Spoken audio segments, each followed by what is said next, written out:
Keynes Lecture in Economics. The British Industrial Revolution.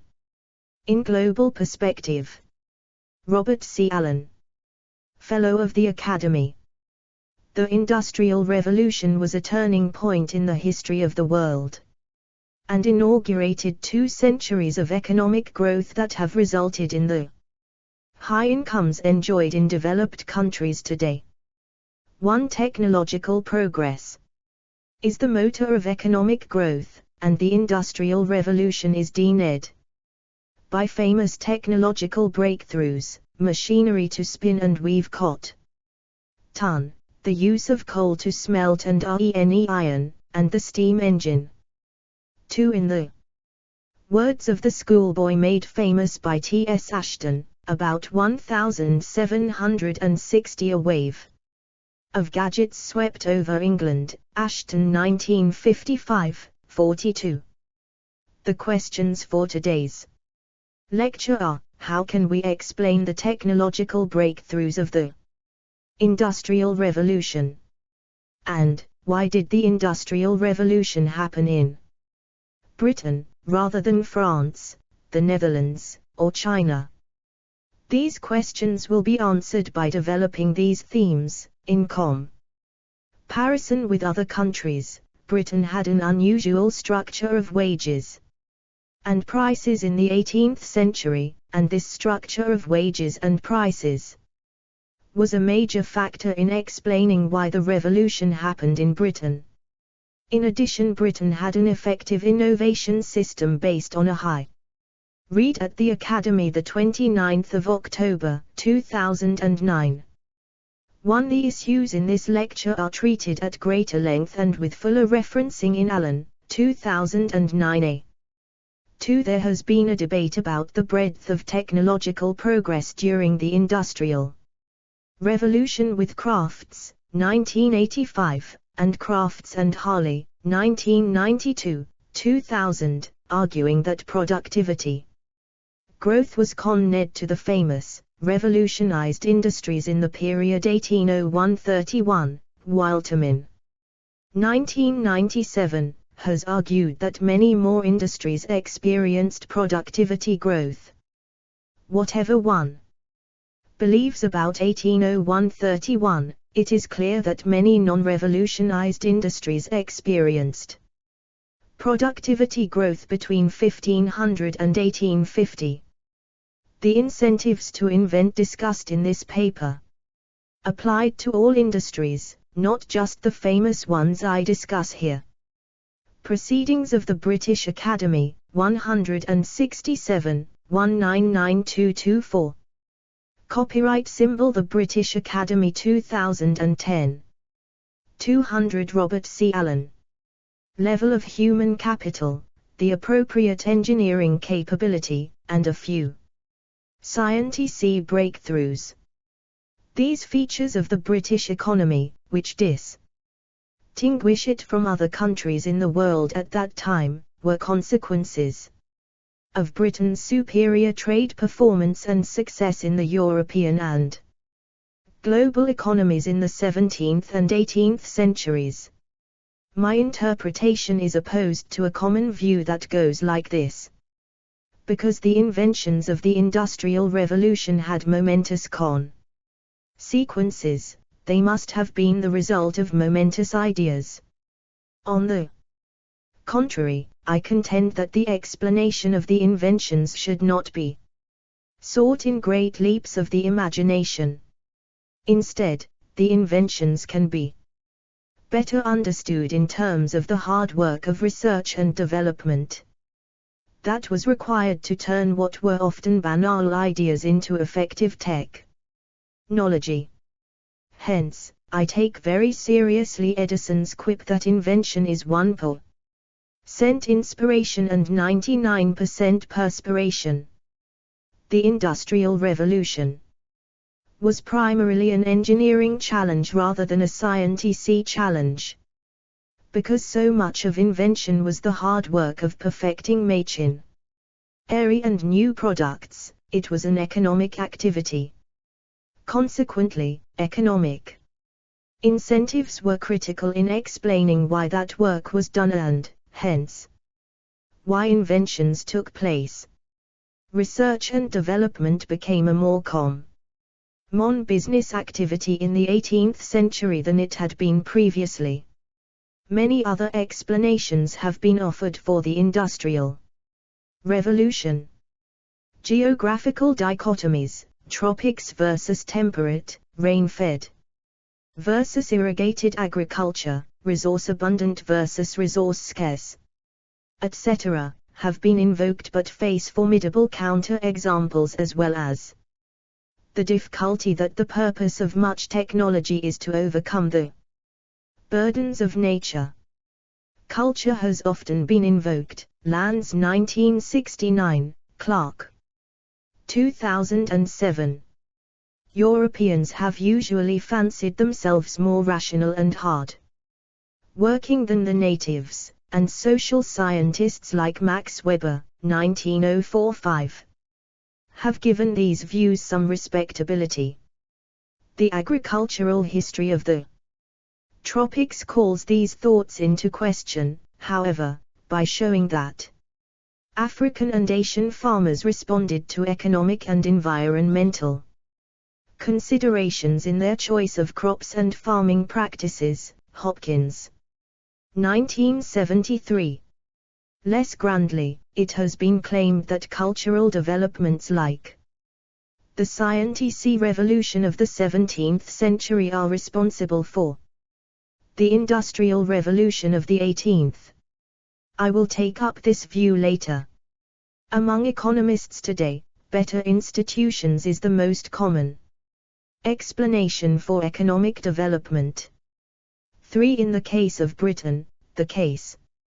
3 proponents of this view include North and Wingast, 1989, DeLong and Schleifer, 1993. La Porta, Lopez de Silens, Schleifer, Vishny, 1998, Acemoglu, Johnson, and Robinson, 2005. British Industrial Revolution in Global Perspective 201. Rests on the Glorious Revolution of 1688, which assured parliamentary ascendancy, limited the power of Crown, guaranteed private property, and prevented arbitrary taxation. Another line of argument is that English common law was better than French law. These explanations, of course, are restatements of 18th century liberal views. If we consider the role of institutions and culture in a broader intellectual perspective, however, we notice an odd disjunction. As economists have been deciding that institutions explain everything, historians have been coming to the opposite conclusion. They have been re-evaluating many of the despotic regimes disparaged by the liberals in the 18th century and discovering that they functioned quite well. France, for instance, looks much better now than it did 250 years ago. Detailed comparisons show that France had lower taxes than England, Mathias and O'Brien 1976, 1978, and that French property was arguably too secure. Socially pro-table irrigation projects, for instance, were not undertaken in 18th century Provence because there was no legal mechanism for the compulsory purchase of land. It was only after the Revolution and the ascendancy of the Assemblée Nationale in Paris that these projects were taken forward. Rosenthal 1990. Indeed, one could argue that a virtue of the English Constitution was that Parliament overrode private property. With Enclosure Acts, Turnpike Acts, and Canal Acts. As one historian of Parliament has remarked, the great achievement of the Glorious Revolution was that the despotic power, that was only available intermittently before 1688, was always available thereafter. Hoppit, 1996, 126. Indeed, we see it in action today. Empire after empire has been rehabilitated. China has girt prominently in these discussions, and the so-called California School has argued that China's institutions were as good as Europe's in the 18th century, and, indeed, its economy was as productive. Wang 1997, Pomeranz 2000. It has also been argued that India had effective enough institutions to sustain a vast intercontinental trading empire, extensive manufacturing, large cities and realize high living standards. Parthasarathi 1998, 2001. Bailey 1989, Chaudhuri 1985. The Roman Empire is another example, where revisionist historians claim that imperial power created a large free trade area and sustained an extensive division of labor, advanced manufacturing, and high productivity. Bowman and Wilson 2009, Schiedel.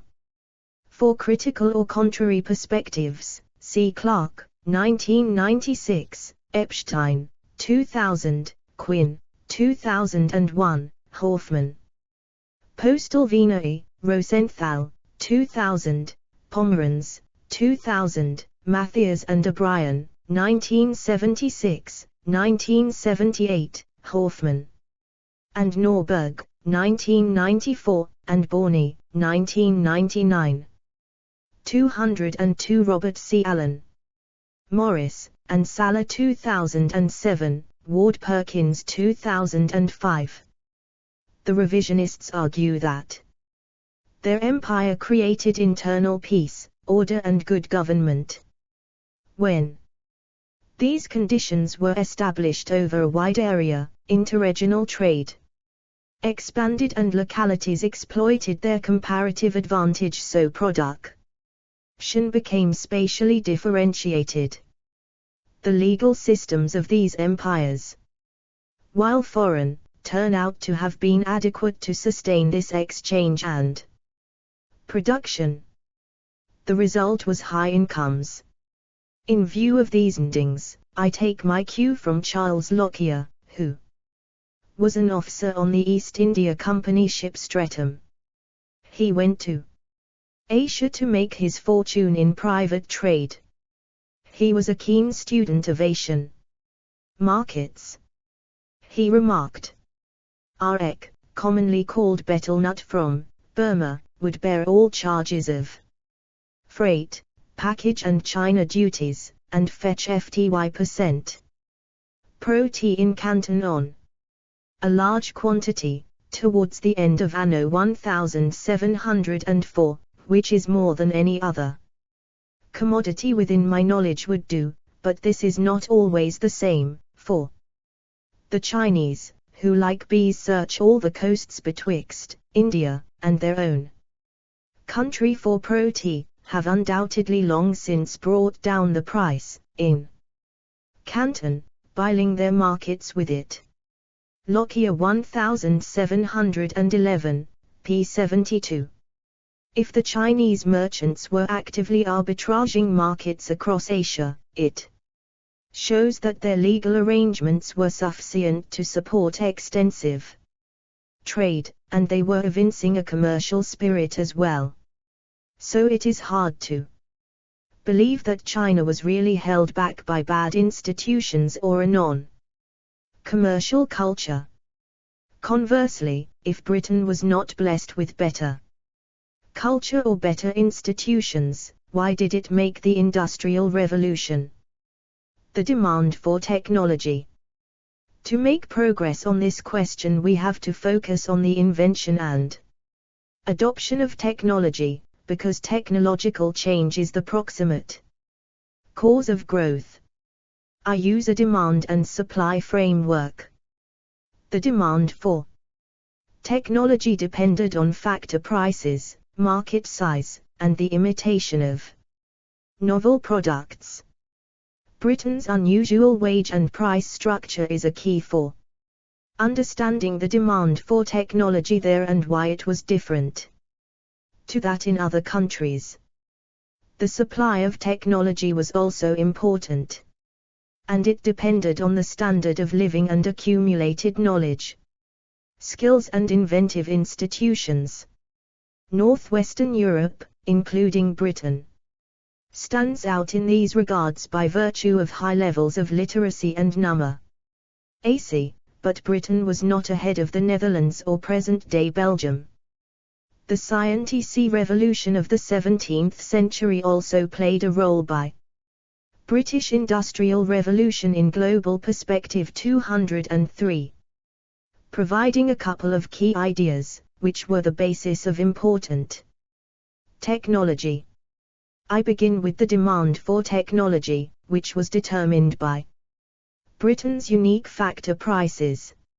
In particular, wages were remarkably high in Britain, while coal and energy were cheap. This price structure created a demand for labor-saving, energy-using technology. British wages were high in four senses. The first is comparison with wages in other countries. These comparisons require exchange rates, and I use the silver value of the currencies since silver coins were the principal medium of exchange. By the 18th century, British wages were higher than those almost anywhere else in the world, as Figure 1 shows. For this is a four figures 1-6 are based on price histories of the cities concerned. With co-authors, I have computerized these and converted the local weights and measures to metric or engineering units, and the currencies to grams of silver for these comparisons. As a result, we can now compare wages and prices across Eurasia from the late Middle Ages to the 20th century. For full sources and discussion, see Allen, 2001, 2007, 2009a, 2009b, and Allen, Bassino, Moll, Murata, and Van Zanden, 2007. Figure 1. Laborers' wages around the world. 1,375. 5. 0. 10. 15. 20. 1475, 1575, 1675, 1775 grams of silver per day. London, Amsterdam, Vienna, Florence, Delhi, Beijing. 204. Robert C. Allen. Marked change from the late 15th century when the wage of building laborers, for instance, was the same everywhere. Beginning in the 16th century, there has been a three-way split. There was little increase in wages in Central or Eastern Europe. In contrast, in Western Europe, wages rose. During the price revolution, 1,560 1,620, and they rose particularly in Britain. In the 18th century, British wages were higher than Asian wages, which, of course, is one of the reasons Brits went there to shop. The second sense in which British wages were high is relative to the cost of living. Figure 2 shows the wage rate dieted by an international intertemporal consumer price index. I will explain in a moment how it was calculated. It is a commonplace today that the standard of living is more or less the same everywhere in Western Europe, so we can ask, when in the past, if ever, was that last true? The answer is the end of the 15th century. At that time real wage differences between European cities were small. Since then, they have diverged. Real wages in northwestern Europe remained more or less constant from the end of the Middle Ages until the 1870s. It is remarkable that the Industrial Revolution passes through. Figure 2. The subsistence ratio for laborers. 1375. 1. 0. 2. 3. 4. 5. 6. 1475, 1575, 1675, 1875, 1775. London, Amsterdam, Vienna, Florence, Delhi, Beijing. British Industrial Revolution in Global Perspective 205. These time series without a trace. The real wage, however, in Central and Southern Europe dropped. As a result, there was a great divergence of living standards within Europe before the Industrial Revolution. Also, living standards in the Asian cities were on a par with those of Southern and Central Europe in the 18th century, not with England or the Low Countries. A rich north and a poor south was not a consequence of the Industrial Revolution but preceded it. Indeed, my argument is that the great divergence caused the Industrial Revolution. These GERs have a further interpretation because of the way they have been scaled. Most of the Central and Eastern European real wage series as well as the Asian series end up with a value of about 1 in the 18th century. What that means is that a laborer who worked full-time, earned just enough money to support a family at a bare-bones standard of living. This standard was one in which an adult male consumed 1940 calories per day. The calories came mainly from boiled grains and beans. The diet was quasi-vegetarian with very little fish and some butter or oil. Non-food items included a few candles, soap, and 3 meters of cloth for clothing. There was a 5% allowance for house rent. Table 1 shows the spending pattern as it was specified for northwestern Europe, where oatmeal was the cheapest source of calories. The diet was modified for other parts of the world to use the cheapest available carbohydrate, that is polenta in Florence, sorghum in Beijing, millet chapatis in Delhi, rice in Madras, maize in Mexico. This kind of bare-bones diet was common in most of Asia and Southern and Central Europe. It was all that laborers could afford. Table 1. The annual subsistence spending pattern of a man in northwestern Europe. Quantity per year, calories per day, grams of protein per day. Foods. Oats 155 kilograms 1657.72. Beans 20 kilograms 187.14. Meat 5 kilograms 34.3. Butter 3 kilograms 60.0. Total 1938.89. Non-foods. Soap 1.3 kilograms. Cotton 3.0 meters. Candles 1.3 kilograms. Lamp oil 1.3 liters. Fuel 2.0 million BTU.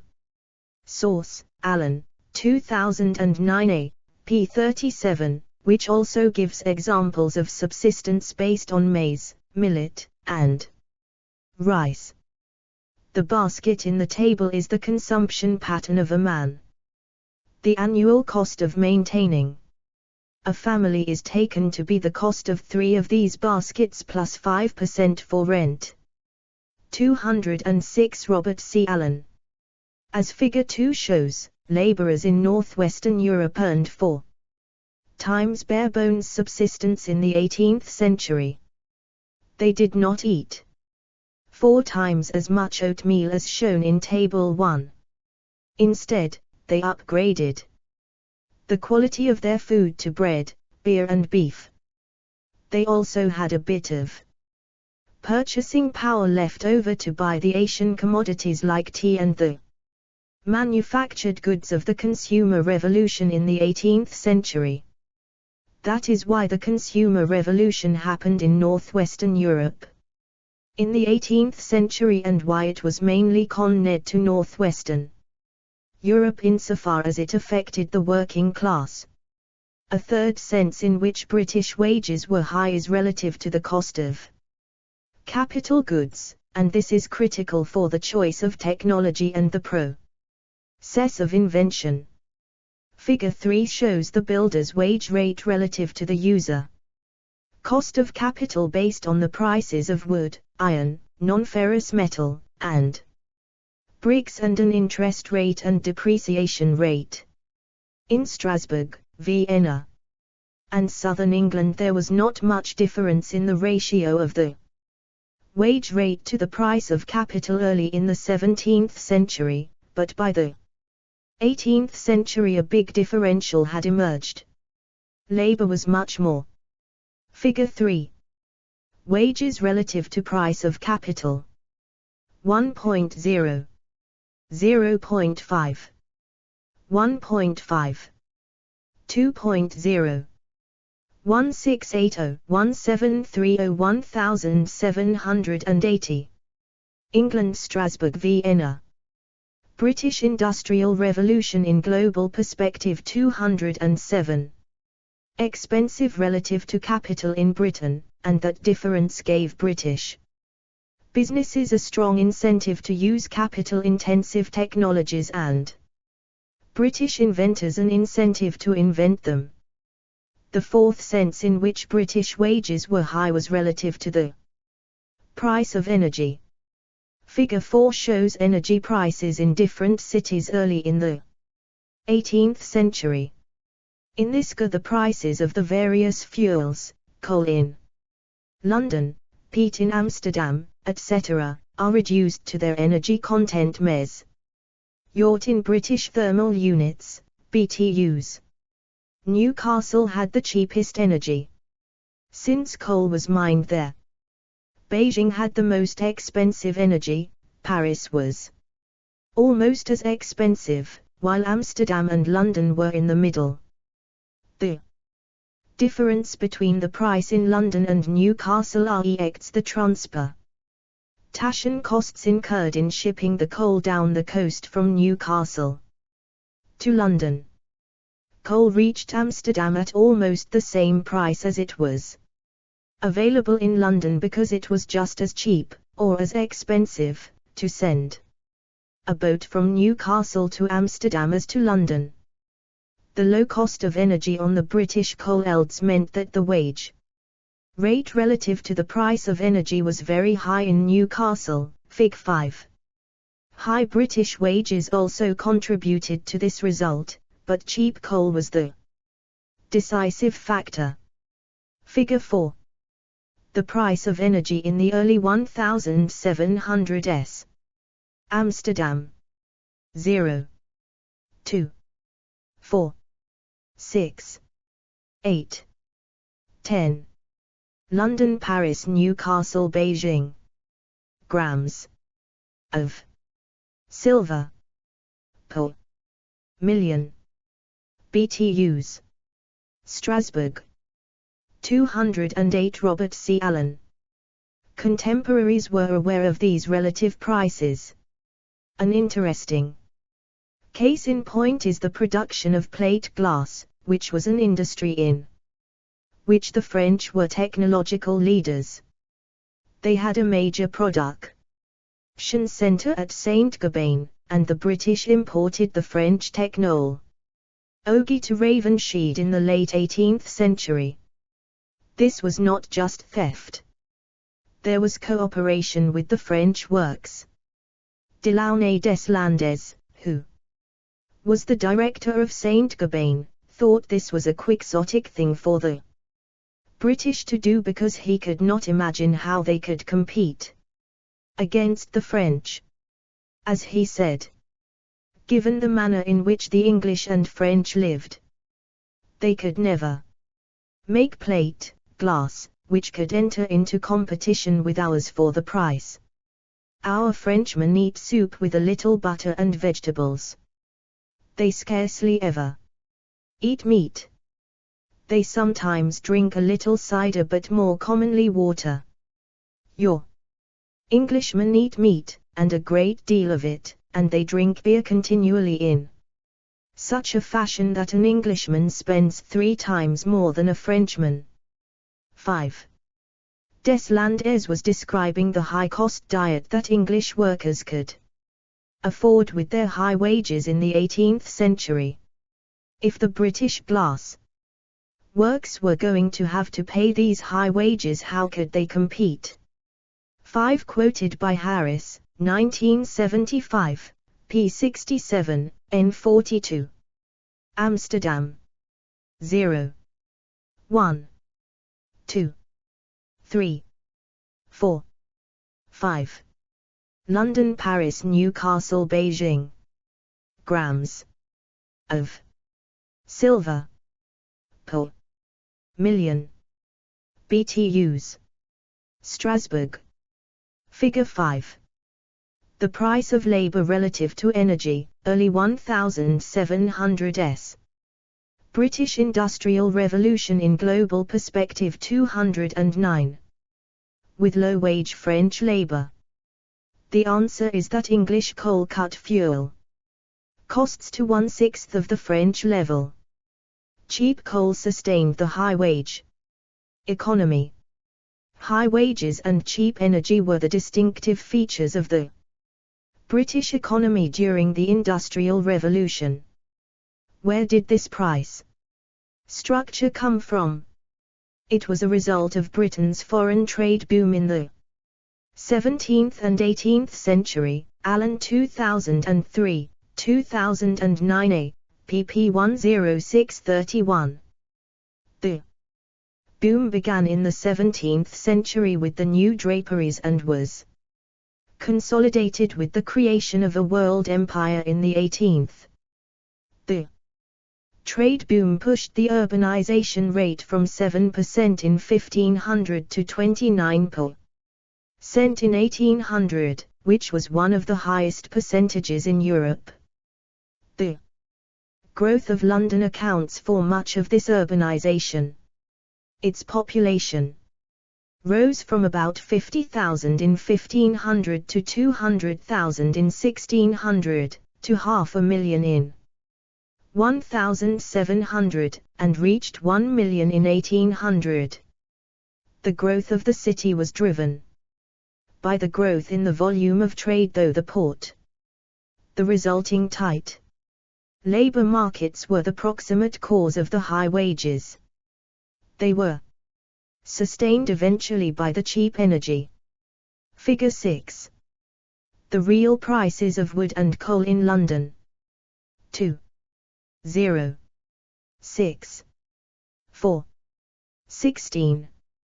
14. 12. 10. 8.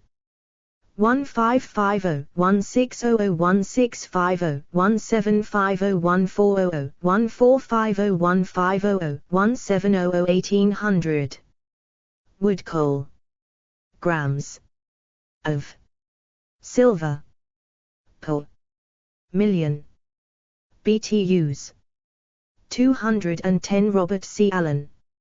As London grew, the demand for fuel for industrial purposes and domestic heating increased as well. At the outset, most of the fuel was either rewood or charcoal, and this had to be shipped over greater and greater distances at greater and greater cost. Consequently, the price of fuel rose as the city expanded. Eventually, the prices of wood and charcoal rose high enough to make it profitable to use coal. Figure 6 charts this transition. The graph shows the real price of fuel, that is the price per BTU divided by a consumer price index. At the end of the Middle Ages, the prices per BTU of wood fuels and coal were similar. Under those circumstances, coal was only used to burn lime and for blacksmithing uses, in which it was regarded as superior to wood. In all other uses, wood was preferred. For heating, cooking, and most industrial processes, coal was the inferior fuel since it contained sulfur, which burnt with a foul smell, and contaminated industrial processes. Neff 1932, Hatcher 1993. The price of wood and charcoal rose in the 16th century and, by 1580, the price of charcoal per unit of energy was twice the price of coal. That differential was large enough to induce people to redesign their technologies, so that they could use the cheaper fuel. Indeed, that is when the coal trade took off. Technology responded to factor prices. High British wages and cheap coal underpinned the Industrial Revolution. By creating a demand for technology that substituted capital and energy for labor.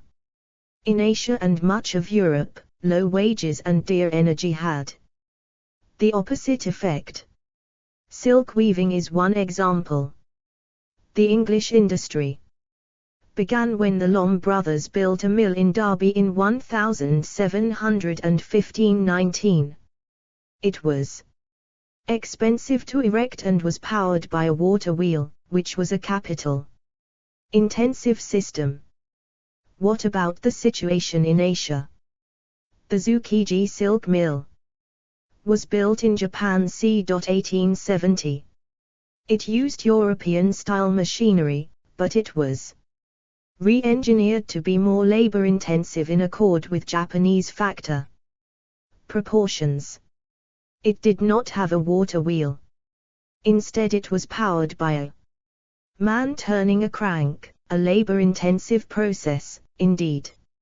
In England, where labor was very expensive and capital was relatively cheap, a capital-intensive method was used, whereas in Japan, where labor was cheap, a labor-intensive method was preferred. Factor prices induced the choice of technique at the opposite ends of Eurasia. British Industrial Revolution in Global Perspective 211. Another example that relates to energy is pottery production in China and England. Pottery kilns in England were built to economize on capital and were prorogate in their use of energy. Figure 7 shows an English-style kiln. It had a coal-ree in the bottom. The heat rose, enveloped the pots, and then vented out of the furnace through the hole in the top. Much of the energy was wasted.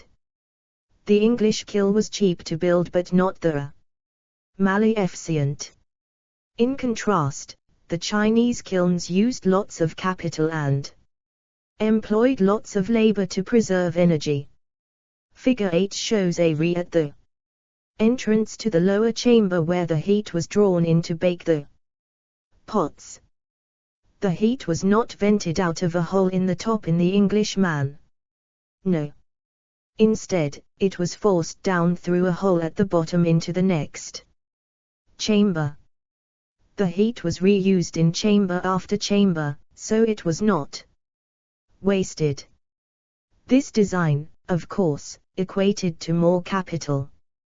Pottery kilns, therefore, are another example of the way in which technology was designed in response to factor prices. In this case, expensive fuel in China led to the substitution of capital for energy, in contrast to English design. The same considerations governed invention in Europe. Nail making is a prosaic example. One of the steps in making nails is putting the head. Figure 7. An English-style pottery kiln. 212 Robert C. Allen. On the nail. In Britain at the end of the 17th century a machine was developed to mechanize that process. It was called the oliver. It was a device like a sledgehammer. The shaft was hinged at the base. The head of the hammer had a hole in which a die was placed to shape the head of the nail. The hammer was raised with a foot pedal and then released so the head would drop on a nail and shape it. In contrast, in French nail shops, there was no oliver. Again we have a situation where the low-wage country, France, was using the more labor-intensive process. The two stages of technological evolution. The history of technology is a two-stage process. So far I have been discussing the RST stage. It includes the famous macro inventions of the Industrial Revolution, the spinning machinery, coke blast furnaces, weaving machines, and steam engines. These involved substantial changes in input proportions. They radically increased the amount of coal that was used, for instance, or increased capital relative to labor. They turn out to have been profitable at British input prices because they used inton. Figure 8. A Chinese-style pottery kiln. British Industrial Revolution in Global Perspective 213. Civily things that were cheap in Britain. At the outset, however, they barely covered costs, even in Britain.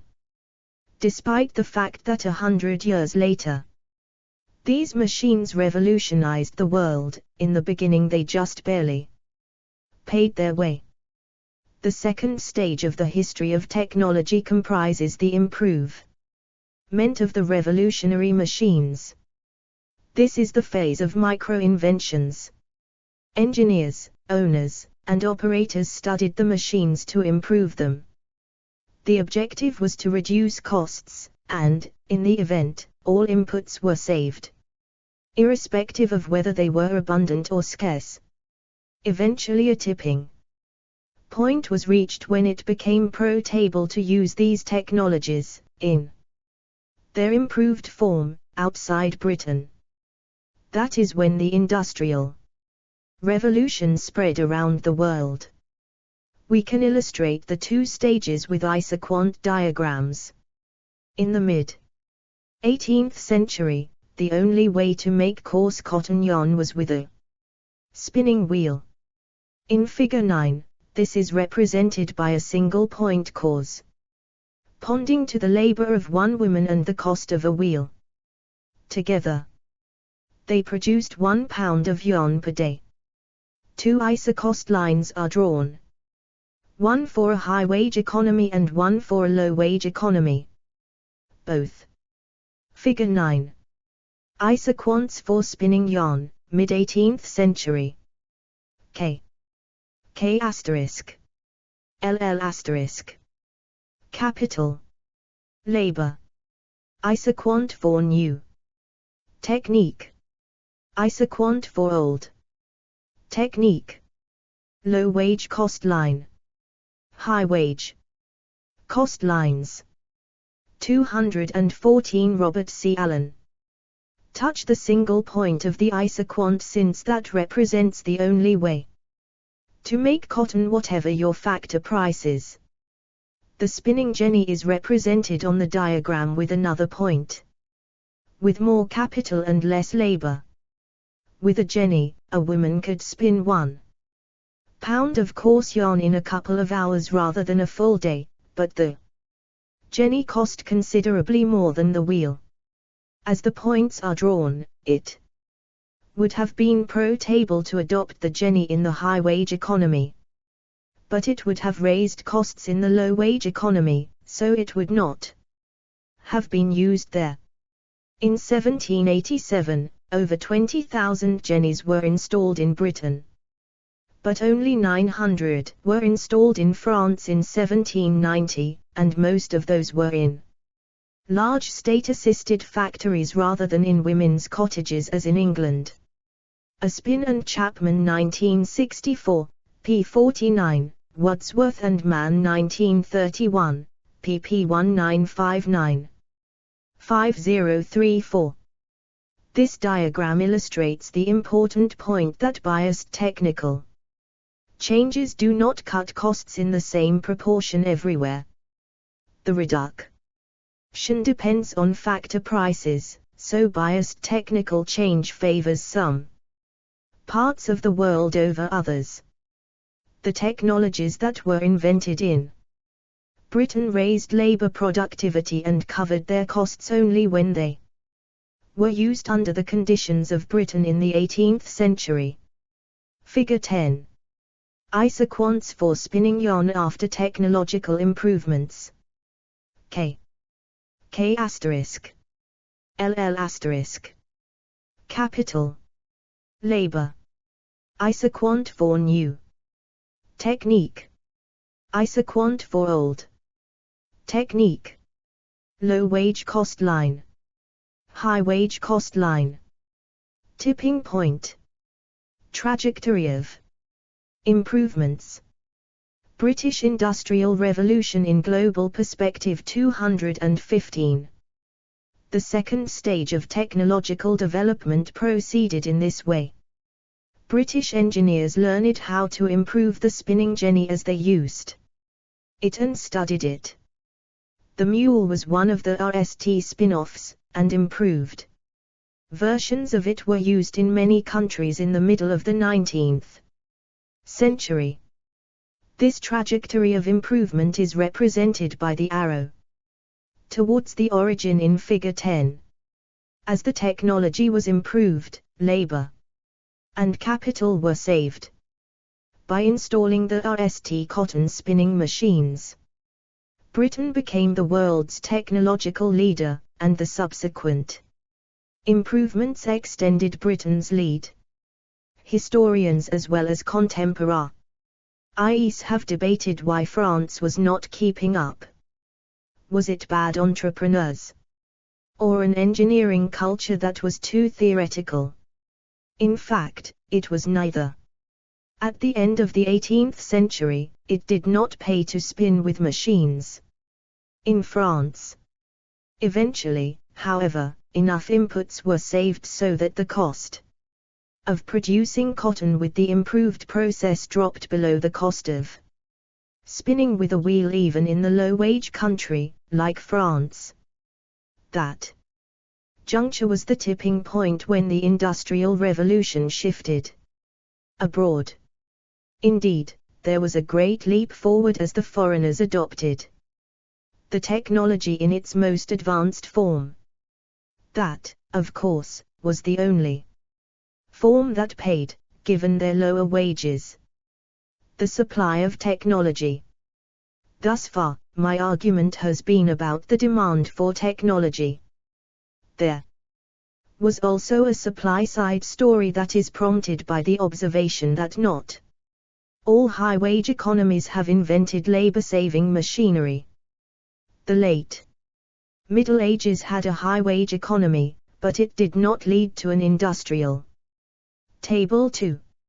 Adult literacy, 1500–1800, percentage of the adult population that could sign its name. 1500–1800. England 653. Netherlands 1068. Belgium 1049. Germany 635.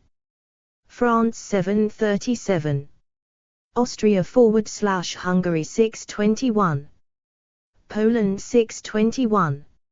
Italy 922. Spain 920. Source: Allen, 2009a, p. 53.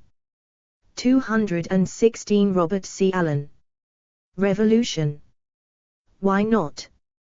The answer has two parts.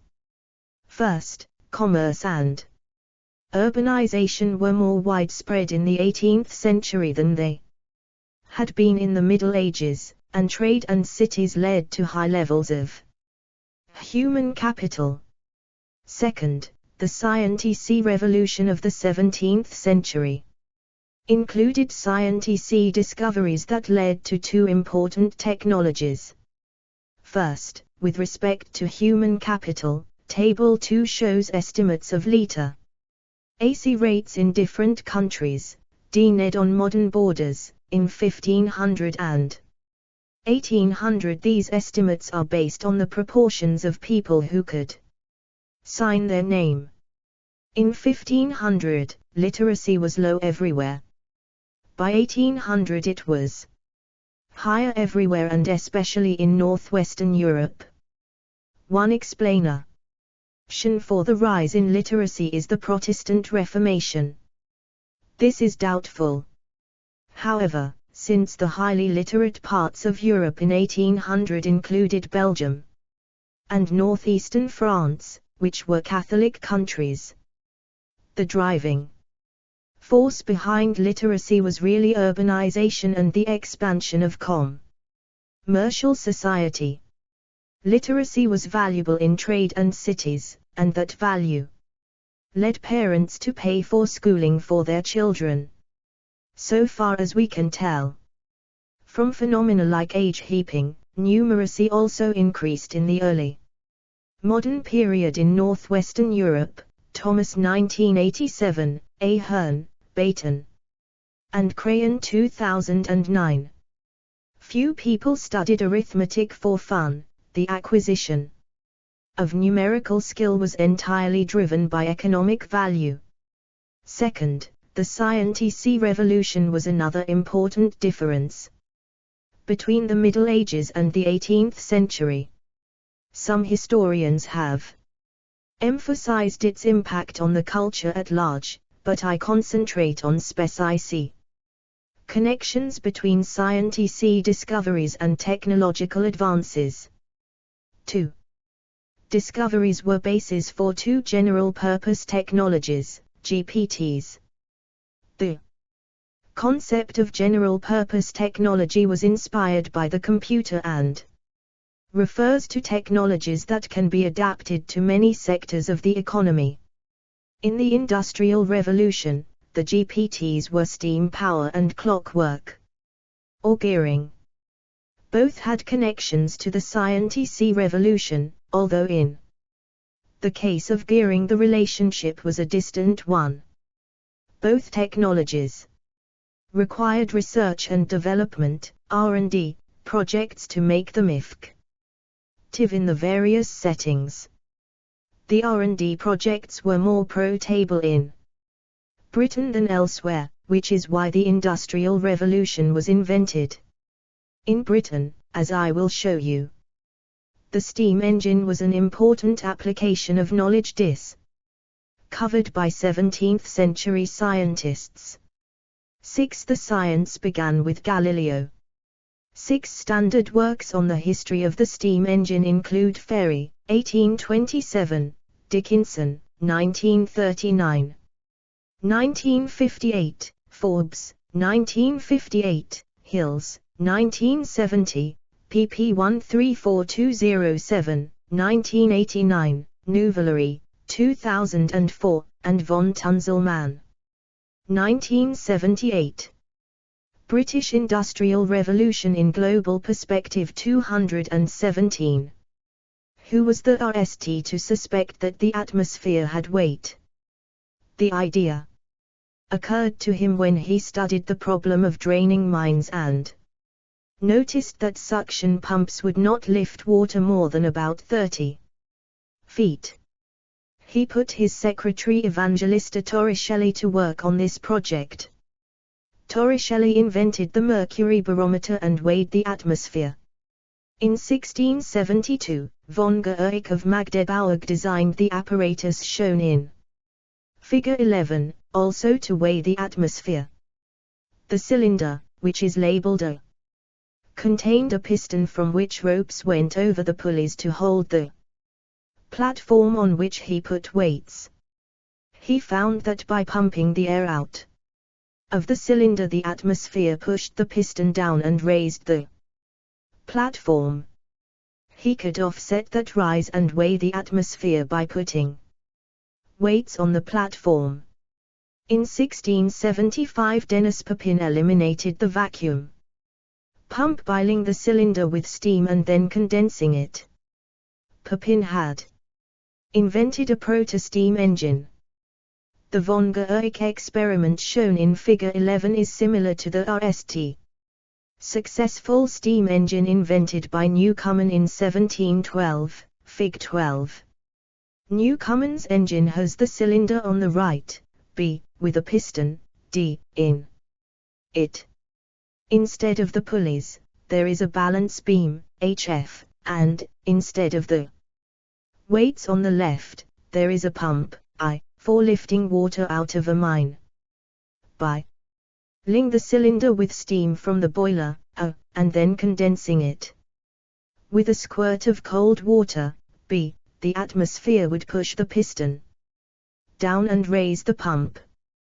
When the vacuum was relieved, the weights, K, above the pump pulled the left end of the beam down, steam was allowed to enter the cylinder, and the cycle was repeated. Newcomen had found Figure 11. Von Guericke's apparatus. A way to raise water, and make money, from the weight of the atmosphere. The science underlying the steam engine was pan-European. The leading scientists were Italians, Germans, and French, but the R&D was carried out in Britain by an Englishman. The reason is that Britain was the only place where it was profitable to use the engine on a large scale, for two reasons. First, the main use of the engine was to drain mines, and Britain had the largest mining industry in Europe thanks to coal. Second, the engine used prodigious amounts of fuel, and coal mines offered cheap fuel. John Theophilus Desaguliers, a leading engineer in the early 18th century, observed that where there is no water, for power to be had, and coals are cheap, the engine now called either fire engine, or the engine to raise the water by fire, is the best and most effectual. But it is especially of immense service, so as to be now of general use, in the coal works, where the power of the fire is made from the refuse of the coals, which would not otherwise be sold. Desaguliers 1744, 2, pp 4645. The reason it was profitable to develop the Newcomen engine in Britain was because there were coal mines to be drained. Figure 12. Newcomen's steam engine. 218 Robert C. Allen. Newcomen's engine was the macro invention that marked the RST phase of this technological trajectory. The second phase consisted of the perfection of the engine and involved many of the most famous engineers of the Industrial Revolution. This phase involved saving all inputs and, in particular, coal, which was cheap in Britain. Figure 13 shows the evolution of fuel consumption in pumping engines from an early Newcomen engine in 1727 to the highly efficient engines of the mid-19th century. It includes the contributions of John Smeaton, James Watt, Richard Trevithick, Arthur Wolfe, and the many engineers who improved Cornish engines. Fuel consumption dropped from 44 pounds of coal per horsepower hour in 1727 to 3 pounds in 1847.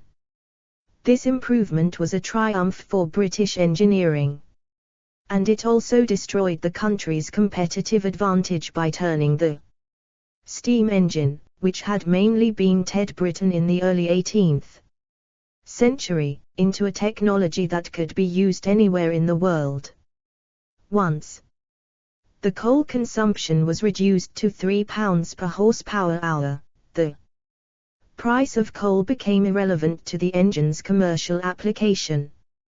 British Industrial Revolution in Global Perspective 219. 0. 50. 40. 30. 20. 10.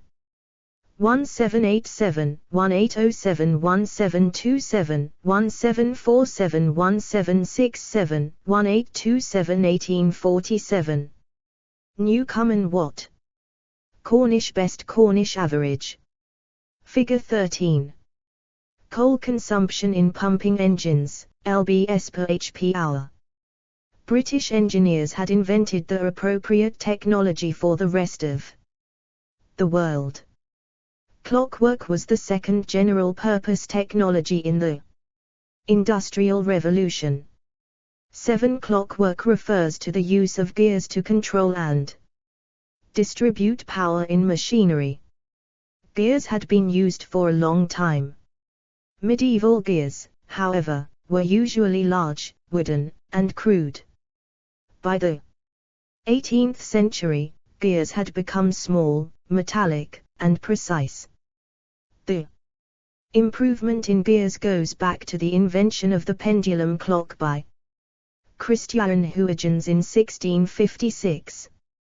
He was, of course, a world-class scientist and mathematician, and he was working on a world-class scientific problem. This was the measurement of longitude, and it had come to the fore with global navigation. The solution was easy if you knew the time difference between your location and Greenwich, and that was simple if you carried a timepiece set to Greenwich Mean Time. The problem was designing an accurate clock or watch. Huygens realized that he could improve the accuracy of a clock by adding a pendulum. The result was a better clock, and the clock industry expanded considerably. However, Huygens' clock was not a satisfactory solution to the longitude problem since a pendulum clock did not keep good time on a ship pitching at sea. Huygens did not give up, however.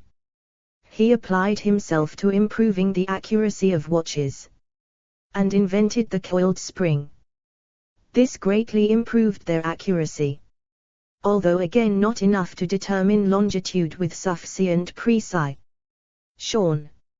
Nonetheless, the watch industry grew enormously since the more accurate watches were in demand. Attention was directed towards improved in the production of gears. In 1656, each gear had to be laid out by hand on a sheet of brass with a protractor. The teeth were marked and then sawn out individually with a loom. In the second half of the 17th century, machines were developed that did the laying out and cutting automatically, with the result that, by the 18th century, gears had become not only cheaper but also standardized and more accurate. Gears had uses besides watches. Early applications included automata, clockwork toys, some of which were very elaborate. One of the most famous was the duck made by the great French engineer Vaucanson. The duck walked across the Aure eating and pooping. It was a great hit at Versailles. According to Voltaire, without Vaucanson's duck, you would have nothing to remind you of the glory of France. Of course, if you could control the movement of a toy duck with gears, perhaps you could do something useful like spin yarn or weave cloth. Edmund Cartwright. 220 Robert C. Allen. 7 On the History of Clocks and Watches, C. Weiss, 1982, and Lanz, 2000. The inventor of the power loom was inspired in part by automata, and the distribution of power to the rollers in Arkwright's water frame was called the clockwork since it used gears like a watch or clock. Indeed, Arkwright hired clockmakers over a 20-year period to design it. The possibility of using gears to design machinery was greatest where gears were made. As it happens, Britain had the largest watchmaking industry in the world since the high-wage economy sustained a high demand for watches. While nail assembly was done in London, the watch movements themselves were outsourced to southern Lancashire. Preston and Warrington had large industries making gears and supporting industries that made the tooling to make the gears. The watchmakers and the tool makers provided the high-tech inputs to produce textile machinery in the 1780s and 1790s. Britain's success in practical skills and engineering, which has often been identified as a cause of her industrial success, was the result of her earlier success in watchmaking. The economic basis of the Industrial Revolution. Both steam power and clockwork were rooted in scientific discovery. Nonetheless, they illustrate the importance of incentives in explaining 18th century inventions. This lecture has advanced an economic explanation of the Industrial Revolution that involves three key ideas relating to incentives. Engineering problems were the crux of invention. The engineering problems were addressed in response to economic incentives resulting from Britain's high wages and cheap energy. And the famous inventions of the Industrial Revolution were made in Britain because it paid to invent them in Britain, not because the British were more practical, more enterprising, or better governed. References: Acemoglu, Darren, Johnson, Simon, and Robinson, James, 2005, The Rise of Europe. Atlantic Trade, Institutional Change and Economic Growth, American Economic Review, 95, 54679. British Industrial Revolution in Global Perspective 221. Ahern, Brian, Baton, Jorg, and Crayon, Dorothy, 2009, Quantifying Quantitative Literacy, Age Heaping and the History of Human Capital, Journal of Economic History, 69, 783808. Allen, Robert C. 2001, The Great Divergence in European Wages and Prices from the Middle Ages to the First World War, Explorations in Economic History, 38, 41147. Allen, Robert C. 2003, Poverty and Progress in Early Modern Europe, Economic History Review, 56, 40343. Allen, Robert C.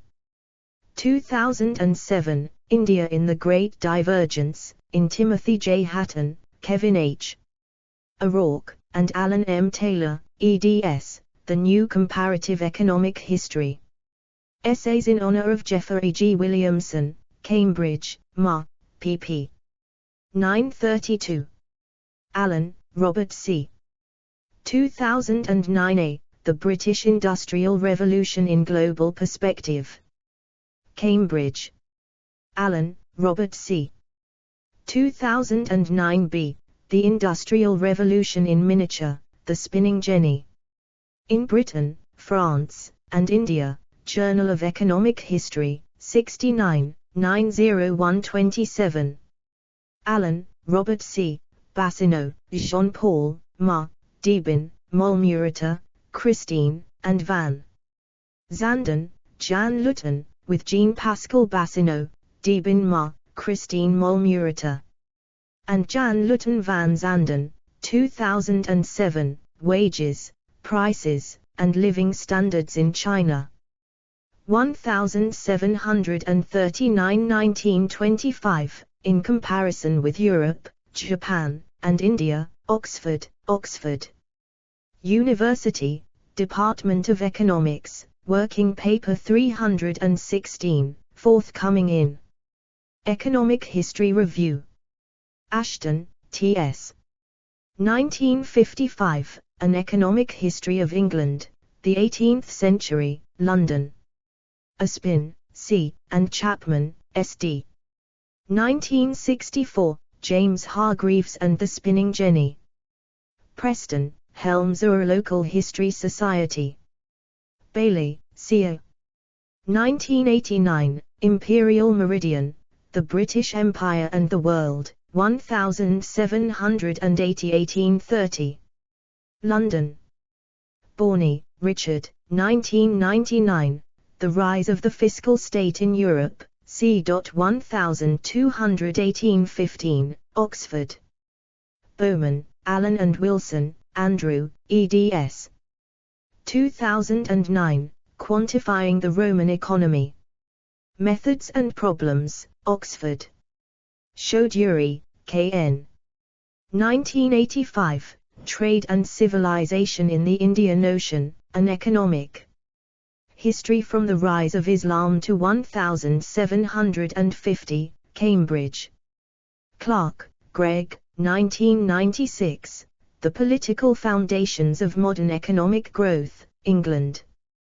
1540 1800, Journal of Interdisciplinary History, 26, 56387. Clark, Greg, 2007, A Farewell to Arms, Princeton, N.J. Crafts, N.F.R. 1985, British Economic Growth During the Industrial Revolution. Oxford. Crafts, N.F.R. and Harley, C.K. 1992, Output Growth and the British Industrial Revolution, A Restatement of the Crafts-Harley View, Economic History Review. 2nd Series, 45, 70330. Crafts, N.F.R. and Harley, C.K. 2000, Simulating the Two Views of the Industrial Revolution, Journal of Economic History, 60, 81941. DeLong, J. Bradford and Schleifer, Andrei, 1993, Princes and Merchants, European City Growth Before the Industrial Revolution, Journal of Law and Economics, 36. 671702. Desaguliers, J.T.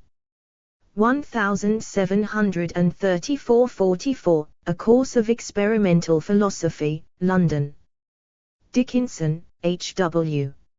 1939, A Short History of the Steam Engine, Cambridge. 222 Robert C. Allen. Dickinson, H.W. 1958, The Steam Engine to 1830, in Charles Singer, E.J. Holmyard.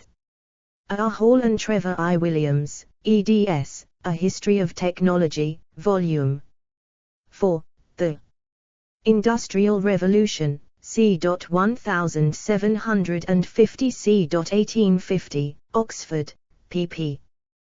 16898. Epstein, S.R. 2000, Freedom and Growth, The Rise of States and Markets in Europe. 1300–1750, London. Ferry, John, 1827, A Treatise on the Steam Engine, Historical, Practical, and Descriptive, London. Forbes, R.J. 1958, Power to 1850, in Charles Singer, E.J. Holmyard, A. Hall and Trevor I. Williams, eds, A History of Technology, Volume 4, The Industrial Revolution, c. 1750 c. 1850, Oxford, pp. 14867. Harris, J.R.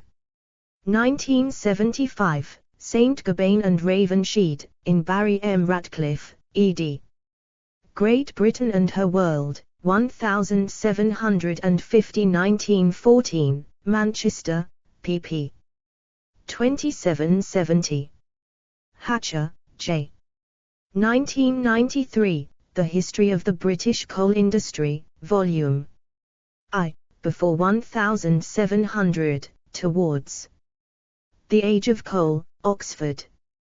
Hills, Richard L. 1970, Power in the Industrial Revolution, Manchester. Hills, Richard L. 1989, Power from Steam, A History of the Stationary Steam Engine. Cambridge. Hoffman, Philip T. and Norberg, Catherine, 1994, Fiscal Crises, Liberty, and Representative Government, 1450-1789, Stanford, CA.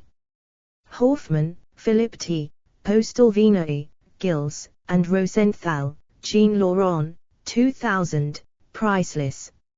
Markets, The Political Economy of Credit in Paris, 1660 1870, Chicago, I.L.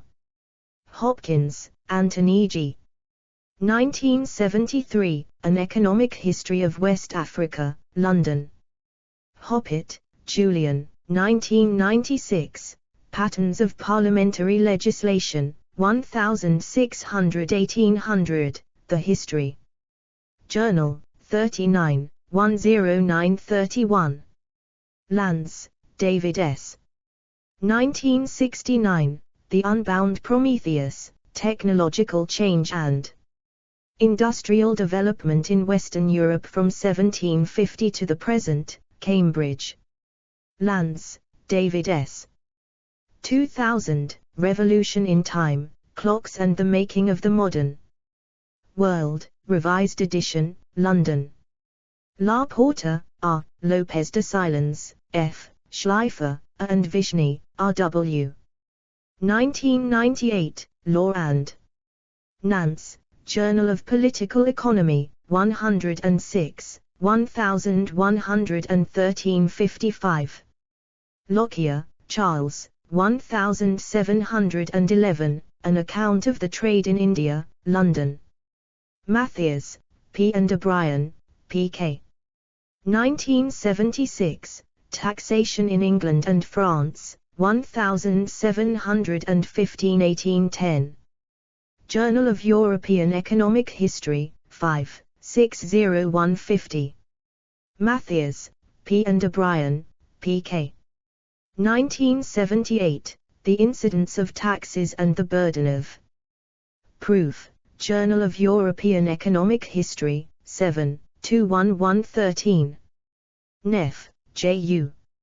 1932, The Rise of the British Coal Industry, London. North, D.C. and Wingast, B.R. 1989, Constitutions and Commitment, Evolution of Institutions Governing Public Choice in 17th Century England, Journal of Economic History, 49, 80332. Nuvolari, Alessandro, 2004a, The Making of Steam Power Technology, A Study of Technical Change During the Industrial Revolution, Eindhoven. Parthasarathy, P.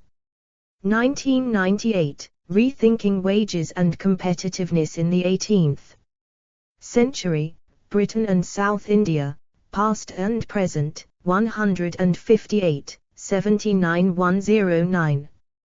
Parthasarathy, P. 2001, The Transition to a Colonial Economy. Weavers, Merchants, and Kings in South India, 1720-1800, Cambridge. Pomerans, K. 2000, The Great Divergence, China, Europe, and the Making of the Modern World, Princeton, N.J. British Industrial Revolution in Global Perspective 223.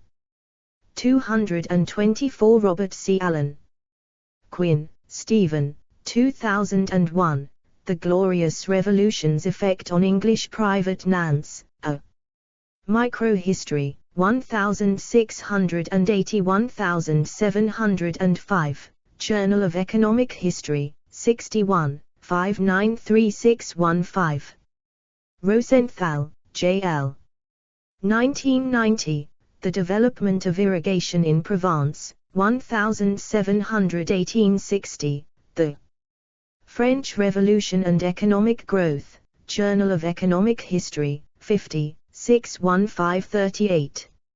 Schiedel, Walter, Morris, Ian, and Sala, Richard, 2007, The Cambridge Economic History of the Greco-Roman World, Cambridge.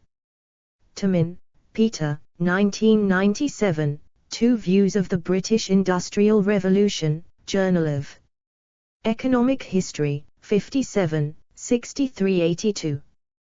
Thomas, Keith, 1987, Numeracy in Early Modern England, The Prothero Lecture.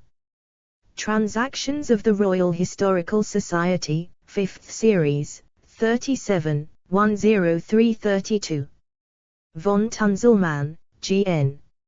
1978, Steam Power and British Industrialisation to 1860. Oxford. Wadsworth, Alfred P. and Mann, Julia de Lacy, 1931, The Cotton Trade and Industrial. Lancashire, 1600-1780, Manchester. Ward Perkins, Brian, 2005, The Fall of Rome and the End of Civilization, Oxford. Weber, Max, 1945, The Protestant Ethic and the Spirit of Capitalism, translated by Talcott Parsons, London, 1930. Weiss, Leonard, 1982, Watchmaking in England, London. Wang, Bin, 1997, China Transformed, Historical Change and the Limits of European Experience, Ithaca, NY.